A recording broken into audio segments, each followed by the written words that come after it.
স্বাস্থ্যকেন্দ্র নাকি পোড়াবাড়ি, উপায় নেই বোঝার। হুগলির ভদ্রেশ্বরের বিঘাটি স্বাস্থ্যকেন্দ্রের এমনই চিত্র ধরা পড়ল সিএনএর ক্যামেরায়। দীর্ঘদিন ধরে বেহাল অবস্থায় পড়ে স্বাস্থ্যকেন্দ্রটি। চারিদিক ঝোপঝাড়ে ঘেরা, মাঝে মধ্যে ডাক্তার আসেন, দু একটা ওষুধ দিয়ে আবার চলে যান। রোগীকে স্বাস্থ্যকেন্দ্রে ভর্তির কোনো ব্যবস্থা নেই। উপরন্তু স্বাস্থ্যকেন্দ্রের ভিতরে বসবাস করছে শ্রমিকেরা। সরকারি জমিতে গড়ে উঠেছে ট্রাস্টি বোর্ড। অভিযোগ, চিকিৎসার জন্য মুমূর্ষু রোগীকে প্রায় 5 থেকে 8 কিলোমিটার দূরে নিয়ে যেতে হয়। যাওয়ার পথে মৃত্যু হয় অনেক রোগীর। বারবার প্রশাসনের দ্বারস্থ হয়েও কোনো লাভ হয়নি।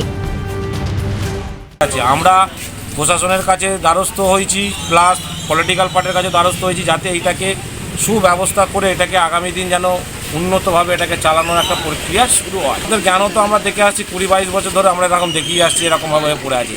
ওই দু একটা ডাক্তার আসে, ওই খালি দু একটা ওষুধপালা দেয়, দিয়ে বেরিয়ে চলে যায়। অ্যাকচুয়াল এখানটা বেড ফেড করলে, একটা হসপিটালাইজ মতন করলে, যেমন আমাদের দিদারা নিবিড়ের সঙ্গে একটা পড়ে আছে, ওই রকম বেড ফেড পড়েছে, নষ্ট হয়ে গেছে। ওই যে জলের কাজটা, মানে কলে টাইম কলটা বাড়ি বাড়ি পৌঁছে দেওয়ার, সেই সমস্ত লেবাররা থাকেন, ওরা থেকে কাজ করে। কতদিন ধরে আছে? 1 বছর ধরে আছেন, কাজ মানে কমপ্লিট হয়ে এসে ওনারা চলে যাবে। বিকেল 4টে থেকে ডাক্তার বসার কথা, তা ওনারা খালি করে দেবেন, পরিষ্কার করে দেবেন, এরকম। কতদিন ধরে আছেন? এখানে হয়ে গেল আমরা 2-3 মাস। হ্যাঁ, 3 মাস পার হয়েছে। আর এখানে কিসের জন্য আছেন আপনারা? জলের লাইনে কাজ হচ্ছে, তো পাইপ লাইনে। দেখুন, সরকারি জায়গায় ট্রাস্টি বোর্ড তো হয় না। এর আগে যেটা ছিল, সেই ট্রাস্টি বোর্ডের আমি কার্যকর্তাদের আর দেখতেও পাই না। স্বাস্থ্যকেন্দ্রের বেহাল অবস্থা সম্পর্কে কিছুই জানেন না বলে দাবি তৃণমূলের পঞ্চায়েত প্রধান। অপরদিকে বিরোধীদের নিশানায় শাসক দল। আমি এই খবরটা আজকে শুনছি, আমি ব্যবস্থা নেব, ওগুলো যাতে না হয়। লোক দিয়ে লোক পাঠাচ্ছি, আমি নিজে দেখে আসছি, দেখে ওটার ব্যবস্থা নিচ্ছি। এসব আস্তে আস্তে দেখবেন এই ট্রাস্টি কোন দিন বিক্রি হয়ে গেছে, সেই জায়গাটা দেখবেন কবে বিক্রি হয়ে গেছে। কেন অনেক দেখবেন যে খাসের জায়গা আছে, এই খাসের জায়গা বহু জায়গায় বিক্রি হয়ে গেছে।